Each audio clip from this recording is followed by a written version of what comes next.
Hello student, आज की video में या आज की अपनी जो ये क्लास है, इस क्लास में अपन बात करने वाले हैं आवेशों के गुणों से संबंधित एडवांस लेवल के आंकिक प्रश्नों के बारे में। इससे पिछले वाली जो अपन ने क्लास पढ़ी थी, उस क्लास में अपन ने क्या है आवेशों के गुणों से संबंधित आंकिक प्रश्न किए थे, लेकिन वो बेसिक लेवल के थे। और आज अपन बात करने वाले हैं एडवांस लेवल की। वो पार्ट ए था और ये पार्ट बी है। ठीक है, सबसे पहला अपन क्वेश्चन देख लेते हैं। क्वेश्चन फर्स्ट, ऊन से रगड़े जाने पर कोई पॉलीथीन का टुकड़ा 3 × 10⁻⁷ कूलाम के ऋणावेश से आवेशित पाया गया है, तो ज्ञात करें कितने इलेक्ट्रॉन तथा किस पदार्थ से किस पदार्थ में स्थानांतरित हुए। पहली बात तो अपन को ये बतानी है कि इलेक्ट्रॉन कितने स्थानांतरित हुए। ठीक है, संख्या बतानी है और साथ ही अपन को एक बात और ये बतानी है कि किस पदार्थ से किस पदार्थ में स्थानांतरित हुए। दूसरी बात अपन से क्या पूछी है, क्या इस प्रक्रिया में द्रव्यमान का स्थानांतरण भी होता है, यानी अपन को यह बताना है कि द्रव्यमान स्थानांतरित हो रहा है या नहीं, और यदि अगर द्रव्यमान स्थानांतरित हो रहा है तो कितना स्थानांतरित हुआ है, ये अपन को बताना है। ठीक है, तो इस क्वेश्चन को करने के लिए मैं आपको बता दूं, सबसे पहले तो पॉलीथीन का टुकड़ा ऋणावेशित है, तो अपन जानते हैं कि पॉलीथीन पर ऋणावेश क्या दर्शाता है, इलेक्ट्रॉन की वृद्धि। इसका मतलब यह है कि पॉलीथीन पर इलेक्ट्रॉनों की वृद्धि हो रही है, तो इसका मतलब यह हुआ है कि इलेक्ट्रॉन स्थानांतरित ऊन से हुए हैं, किसमें, पॉलीथीन में। तो एक बात तो अपन को पता चल चुकी है कि ऊन से पॉलीथीन में इलेक्ट्रॉन स्थानांतरित हुए। ठीक है, अब अपन को बताना है इलेक्ट्रॉन कितने हैं, तो अपन आवेश के क्वांटीकरण के फॉर्मूले से देख लेते हैं। Q बराबर क्या होता है, Ne। ठीक है, E तो आप जानते ही हो, E क्या होता है 1.6 × 10⁻⁻19 कूलम।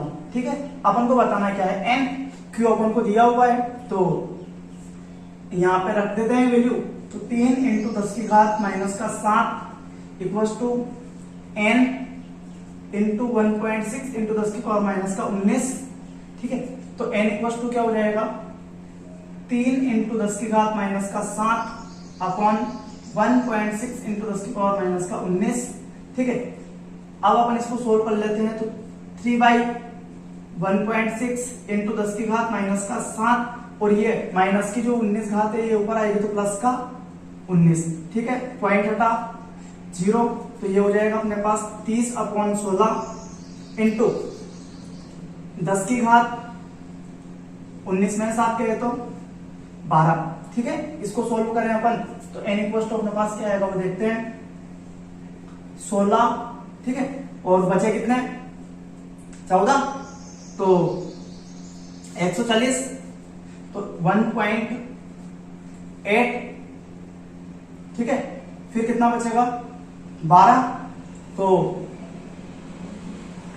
1.87 × 10⁻12 इलेक्ट्रॉन स्थानांतरित हुए हैं ऊन से पॉलीथीन में। तो ये तो अपने पास आ गई इलेक्ट्रॉनों की संख्या, यानी पहले क्वेश्चन का आंसर आ गया कि n बराबर 1.87 × 10⁻12 इलेक्ट्रॉन स्थानांतरित हो रहे हैं, किससे, ऊन से पॉलीथीन में। ठीक है, दूसरी बात अपन को ये बतानी है क्या द्रव्यमान का स्थानांतरण भी होता है। तो अपन जानते हैं कि अगर इलेक्ट्रॉनों का स्थानांतरण हो रहा है तो स्वाभाविक सी बात है द्रव्यमान का स्थानांतरण भी होगा, जिसको अपन कैलकुलेट कर सकते हैं। del m equals to n × mass of electron. तो यहां से n कितना है अपने पास 1.87 × 10⁻12 इंटू इलेक्ट्रॉन का द्रव्यमान, मास ऑफ इलेक्ट्रॉन होता है 9.1 × 10⁻31 कैसी, तो 9.1 × 10⁻31। तो करो इसे सोल्व, तो कितना आएगा अपने पास 1.87 × 9.1 × 10⁻19, और इसको जब अपन सोल्व करेंगे तो करो इसे सोल्व किया, सोल्व करने पर तो इसको इससे गुणा करना है, ठीक है, और ये अपने पास आ जाएगा 10 की पावर 19, ठीक है। करते हैं इसे गुणा, तो 1.87 इसको गुणा करना है किससे, 9.1 से, तो 781, ठीक है, इंटू 7 नाम 63, 6 8 नाम 72 और 6 78, 7 9 7 16, तो ये अपने पास कितना हो जाएगा, 7 1 0 1 17.01 इंटू 10 की पावर माइनस प्लस का 19 केजी इलेक्ट्रॉनों का, सॉरी माइनस का 19 केजी इलेक्ट्रॉनों का क्या होगा, स्थानांतरण। तो अपन इस टाइप से इस क्वेश्चन को सॉल्व कर लेंगे। और मैं आपको बता दूं कि ये जो क्वेश्चन है अपना एनसीईआरटी का है, ठीक है, एनसीईआरटी जो बुक है उसके पाठ्य पुस्तक का प्रश्न है।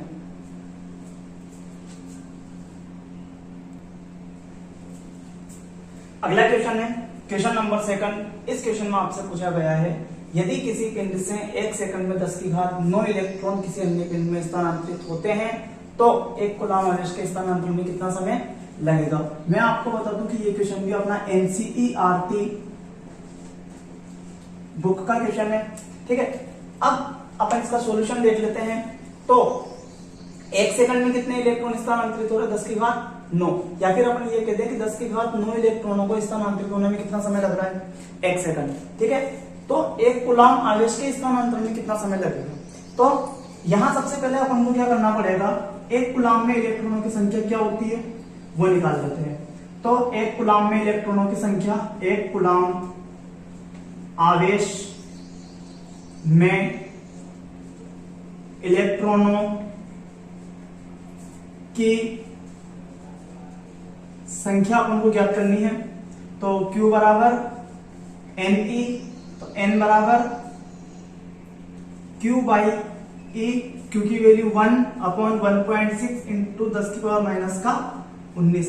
जब अपन इसको सोल्व करेंगे तो अपने पास क्या आएगा, 1/1.6 इंटू 10 की घात प्लस का 19।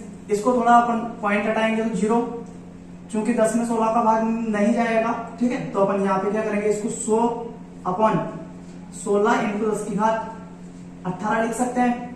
तो यहाँ पे जब अपन इसको सोल्व करेंगे तो n बराबर अपने पास क्या आएगा, 16 चिन्ह बचा कितना 4, तो यहां से अपने पास 16 दूनी 32 बचा 8, 80 हो जाएगा, 16 पंजे 80 इंटू 10 की घात 18 इलेक्ट्रॉन, यानी 1 कूलम आवेश में इलेक्ट्रॉन कितने होते हैं, 6.25 इंटू 10 की पावर 18 इलेक्ट्रॉन। अब अपन को इतने इलेक्ट्रॉन के स्थानांतरण में कितना समय लगेगा वो अपन को बताना है।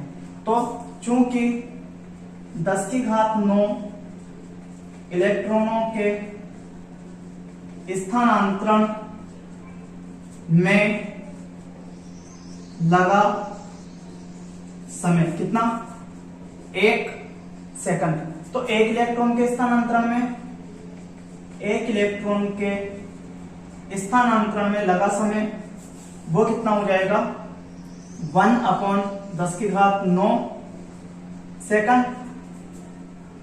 इसलिए 6.25 इंटू 10 की पावर 18 इलेक्ट्रॉन के स्थानांतरण में लगा समय कितना हो जाएगा, 1/10 की घात 9 इंटू 6.25 इंटू 10 की पावर 18, ठीक है। जब अपन इसको सॉल्व करेंगे तो अपने पास क्या आएगा, 6.25 इंटू 10 की पावर 18 माइनस का 9, तो ये अपने पास हो जाएगा 6.25 इंटू 10 की पावर 9 सेकंड।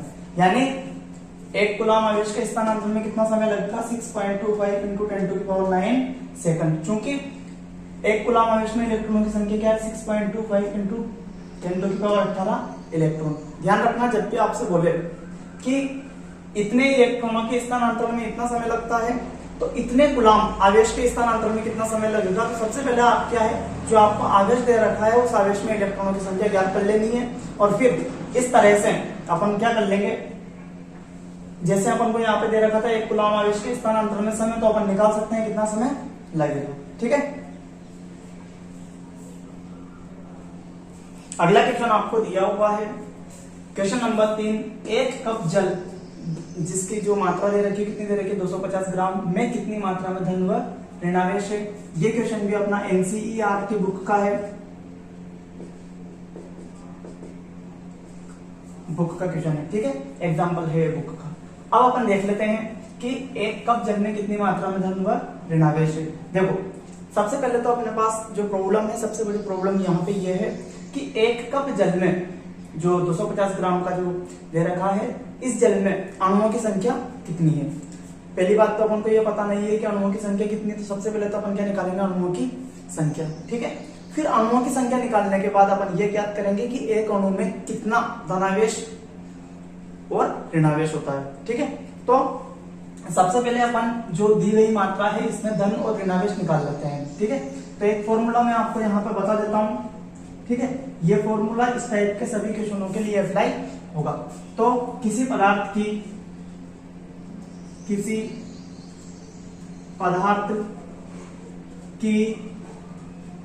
दी गई मात्रा में अणुओं की संख्या,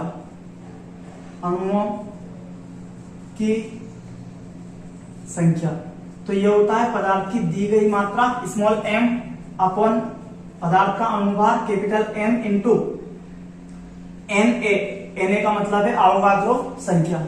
यहां पे मैं लिख भी देता हूं, m तो है पदार्थ की दी गई मात्रा, पदार्थ की दी गई मात्रा कैपिटल M है, पदार्थ का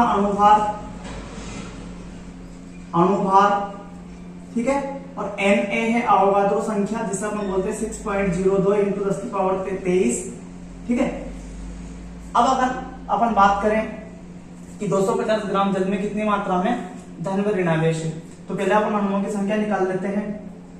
250 ग्राम जल में अणुओं की संख्या मान लेते हैं कैपिटल N है, तो कैपिटल N बराबर अपने पास क्या होगा देखना, 250 अपॉन जल का जो अनुभार होता है वो कितना होता है 18 इंटू 6.02 इंटू 10 की पावर 23। ठीक है, ये तो अपने पास अणुओं की संख्या आएगी, और ये अनुभार 18 कैसे आया, तो H2O का जो फॉर्मूला होता है H2O OH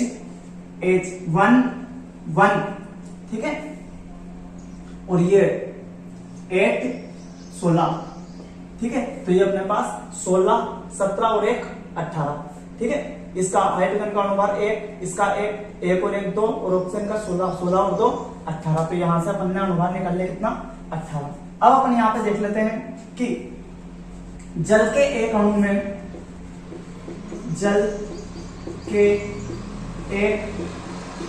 में ठीक है प्रोटॉनों की संख्या,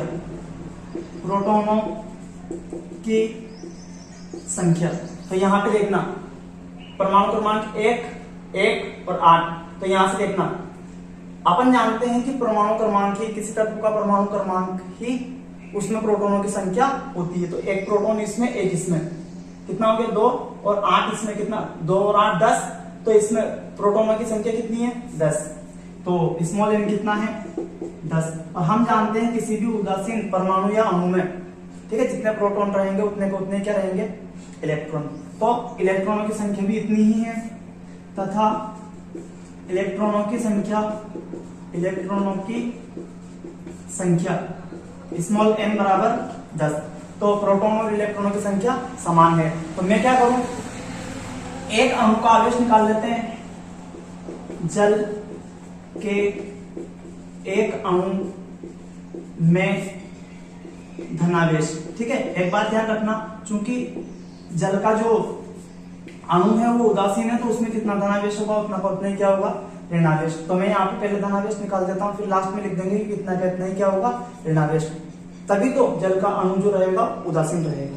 अब अपन यहाँ पे देख लेते हैं Q बराबर n से, तो n कितना है 10 इंटू 1.6 इंटू 10 की पावर माइनस का 19 गुलाम। जब अपन इसको सोल्व करेंगे तो Q इक्वल टू अपने पास आएगा 1.6 इंटू 10 की पावर माइनस का 18 गुलाम। ये तो अपने पास एक अणु का आया है, ठीक है। 250 ग्राम जल में अणुओं की संख्या चूंकि इतनी है, तो 250 ग्राम जल में धनावेश क्या हो जाएगा, कैपिटल Q बराबर, देखो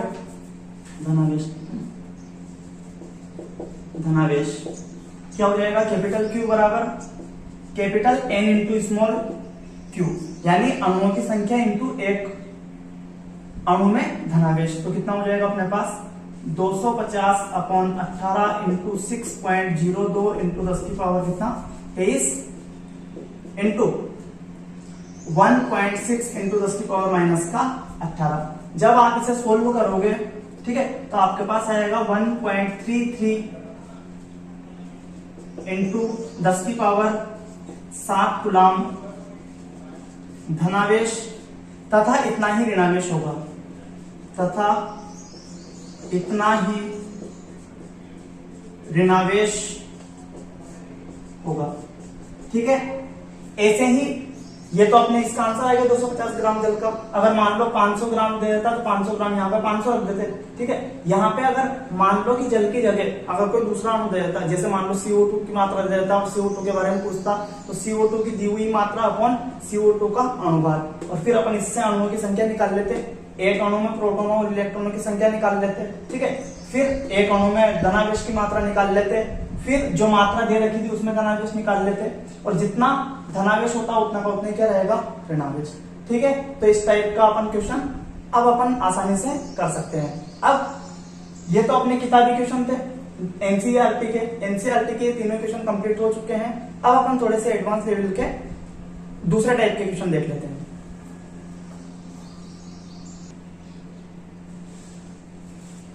एक और टाइप का जो क्वेश्चन रहेगा वो क्वेश्चन क्या है, क्वेश्चन नंबर 4, किसी वस्तु पर निम्न में से आवेश का कौन सा मान संभव है तथा कौन सा मान संभव नहीं। इस टाइप का क्वेश्चन आप कर सकते हो। इस टाइप के क्वेश्चन में होगा क्या, आप एक बात का ध्यान रखना, सिर्फ अपन को करना कुछ भी नहीं है, ठीक है। Q बराबर जो Ne फॉर्मूला होता है ना, इसमें से n निकालना है Q बाई E से। अगर n की वैल्यू पूर्णांक आती है, पूर्णांक, तो अपन कहेंगे आवेश संभव है, आवेश संभव है। यदि n की वैल्यू पूर्णांक नहीं आके अगर भिन्न रूप में आ रही है, भिन्न या दशमलव रूप में अगर अपन को मिलती है, तो अपन कहेंगे आवेश संभव नहीं है, ठीक है। सिर्फ ये दो कंडीशन है याद रखना, अगर पूर्णांक आती है तो संभव है, और पूर्णांक नहीं आती है, भिन्नात्मक रूप में आ जाती है, दशमलव रूप में आती है, तो अपन क्या कहेंगे, आवेश संभव नहीं है। इस टाइप के मैं आपको दो क्वेश्चन सोल्व करवा देता हूं, क्वेश्चन नंबर फर्स्ट और क्वेश्चन नंबर सेकंड। आपको क्वेश्चन थर्ड और फोर्थ आपको स्वयं करने हैं। तो क्वेश्चन फर्स्ट देख ले, आंसर देख ले इसका फर्स्ट का।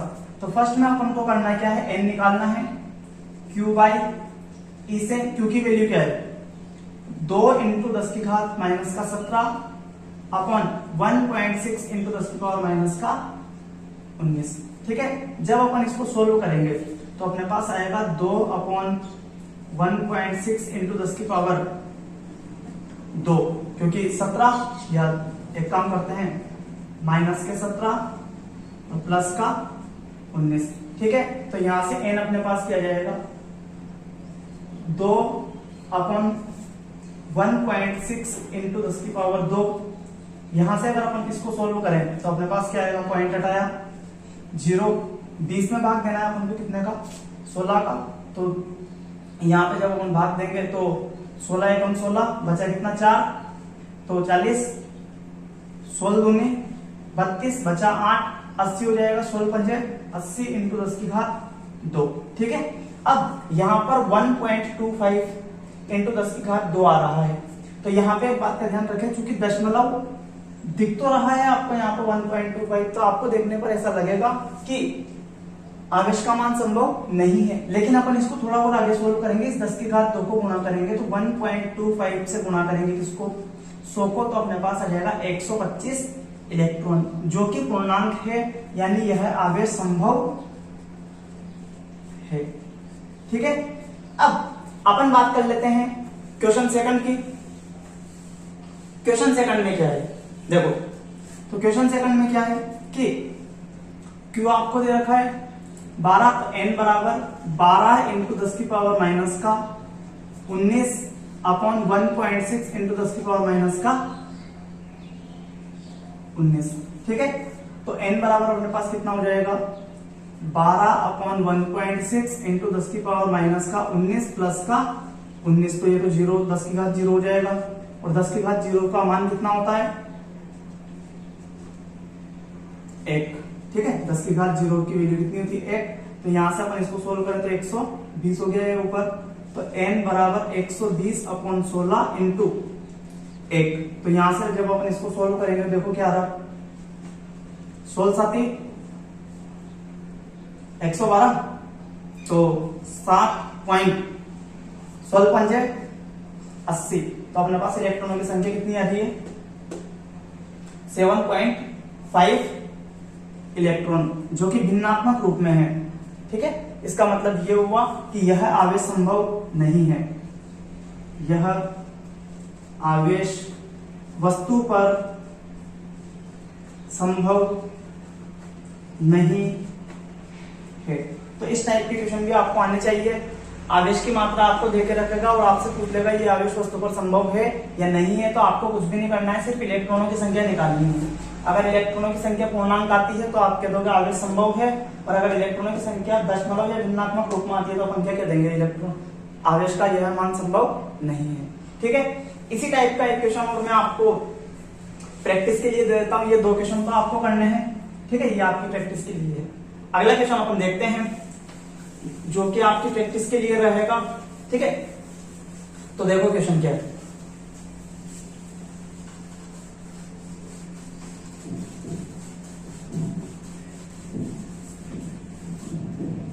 क्वेश्चन आपका ये रहेगा कि क्वेश्चन 5th आपकी प्रैक्टिस के लिए है। आपसे कहा गया है किसी वस्तु को इतना आवेशित किया गया है, आवेशित किया गया है कि उसके द्रव्यमान में 9.1 इंटू 10 की पावर माइनस 12 kg की वृद्धि हो जाती है, की वृद्धि हो जाती है, तो वस्तु पर इलेक्ट्रॉनों की अधिकता ज्ञात करें। पहली बात तो आपको ये निकालनी है, और दूसरा आपको क्या निकालना है, वस्तु पर आवेश का मान, आवेश का मान तथा प्रकृति बताइए। ठीक है, ये 2 क्वेश्चन आपकी प्रैक्टिस के लिए हैं। ठीक है, ये क्वेश्चन नंबर 6 है। ठीक है, निम्न अभिक्रियाओं में तत्व X को पहचानें। ये आज की इस क्लास का लास्ट क्वेश्चन रहेगा।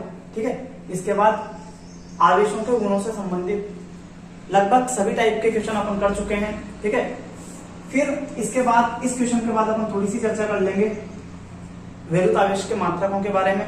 ठीक है, और वैद्युत आवेशों के जो मात्रक हैं इससे रिलेटेड मैं आपको पीडीएफ सेंड कर दूंगा, तो उसमें से आप मात्रकों को लिख ले। ठीक है, तो इस टाइप के क्वेश्चनों को सोल्व करने के लिए आपको कुछ बातें ध्यान रखनी पड़ेगी कि जैसे कि किसी भी तत्व का कोई नाभिक है,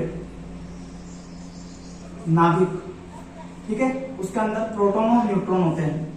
ठीक है, यहां पे एक बात का ध्यान रखना, प्रोटॉन पर आवेश 1.6 इंटू 10 की पावर माइनस 19 कूलम धनावेश होता है, और न्यूट्रॉन क्या होता है, उदासीन।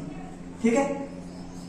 किसी भी तत्व को दर्शाने के लिए प्रतीक जो होता है एक्स जेड ऐसे डिनोट करते हैं, जहां जेड दर्शाता है परमाणु क्रमांक या फिर प्रोटॉनों की संख्या, प्रोटॉनों की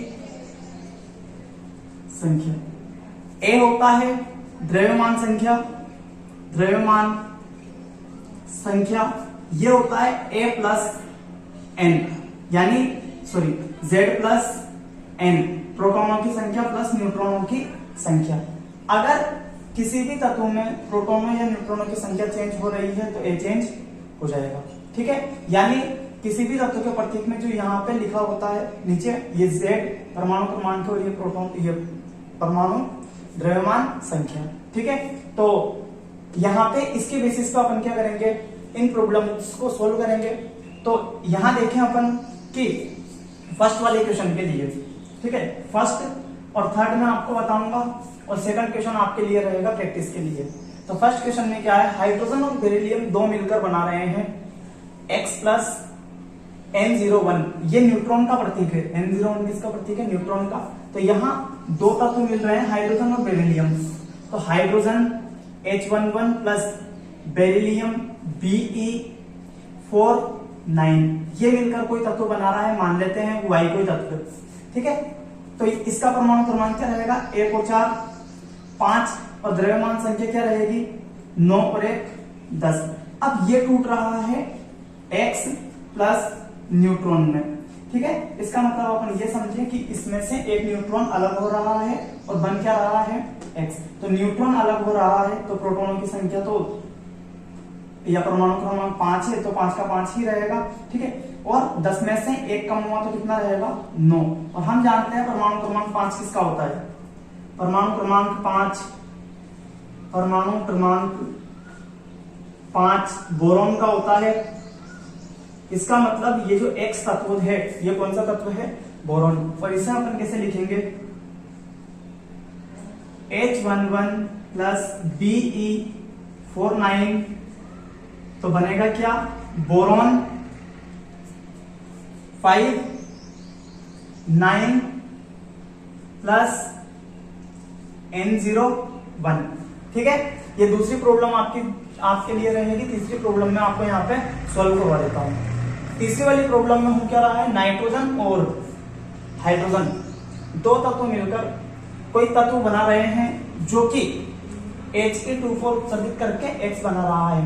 यहाँ पे एक बात का ध्यान रखना, He24 का मतलब क्या है, He24 ये हीलियम का नाभिक है, हीलियम का नाभिक। इसे अपन बोल सकते हैं अल्फा कण, क्या कह देते हैं, अल्फा कण। यानी अल्फा कण जो होता है, अल्फा कण हीलियम के नाभिक के तुल्य होता है, ठीक है। अब आगे अगर अपन बात करें, देखो क्या होगा, नाइट्रोजन 7 15 प्लस H11 कोई तत्व बन रहा है Y, परमाणु क्रमांक कितना है, 7 और 1 8, और द्रव्यमान संख्या 16। अब ये टूट रहा है किसमें, He24। इसका मतलब 8 में से 2 गए तो कितने बचेंगे, 6, ठीक है। और 16 में से 4 गए 12, और हम जानते हैं परमाणु क्रमांक 6, परमाणु क्रमांक 6 किसका होता है, कार्बन का। तो अपने पास क्या हो जाएगा यहाँ पे, यानी X जो तत्व है वो क्या है, कार्बन। तो अपन यहाँ पे क्या लिख देंगे आंसर में, N7 15 H11, ये He24, यानी अपन ने X को आइडेंटिफाई कर लिया है, वो क्या है, कार्बन।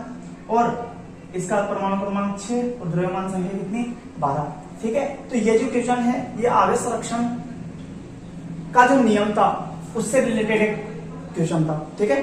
तो स्टूडेंट्स ये तो अपन न्यूमेरिकल देख चुके हैं आवेशों के गुणों से संबंधित, ठीक है।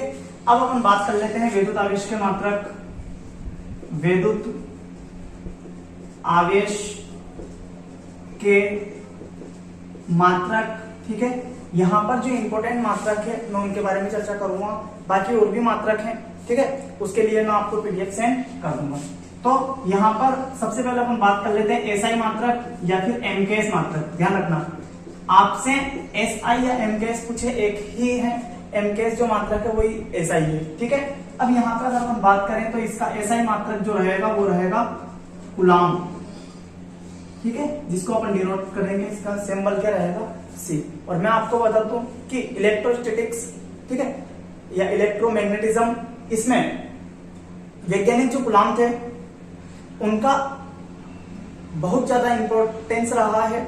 उन्होंने बहुत अच्छा ऐतिहासिक कार्य किया है दो आवेशों के बीच में वैद्युत बल को कैलकुलेट करने का। तो उनको सम्मान देने के लिए आवेश का जो एसआई मात्रक रखा गया है वो क्या रखा गया है, कूलाम। और अगर अपन सीजीएस मात्रक की बात करें, सीजीएस मात्रक, तो सीजीएस मात्रक है इसका फ्रैंकलिन, ठीक है। इनका भी काफी अच्छा योगदान रहा। इन्होंने दो ऐतिहासिक कार्य किए। पहला तो आवेशों का नामकरण,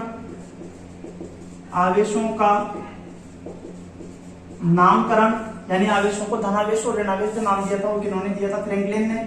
और एक और अच्छा काम किया था आवेश संरक्षण का नियम, आवेश संरक्षण का नियम, ये नियम भी बेंजामिन फ्रैंकलिन ने दिया था।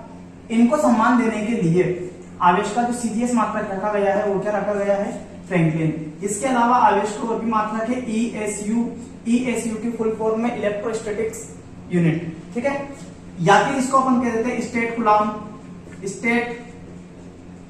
कूलाम, ठीक है। ये एसआई मात्रक है कूलाम और ये सीजीएस मात्रक है स्टेट कूलाम। इन दोनों में रिलेशन होता है, एक कूलाम बराबर 3 × 10⁹ ESU, या फिर अपन कहते हैं स्टेट कूलाम, ठीक है।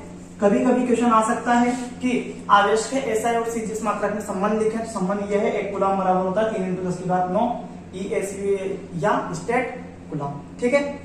और स्टूडेंट्स, आपको वीडियो पसंद आए तो इसे लाइक तथा शेयर करें, ज्यादा से ज्यादा शेयर करें, ताकि हम साइंस क्लासेस टीम के सदस्य ज्यादा से ज्यादा स्टूडेंटों की सहायता करें। धन्यवाद।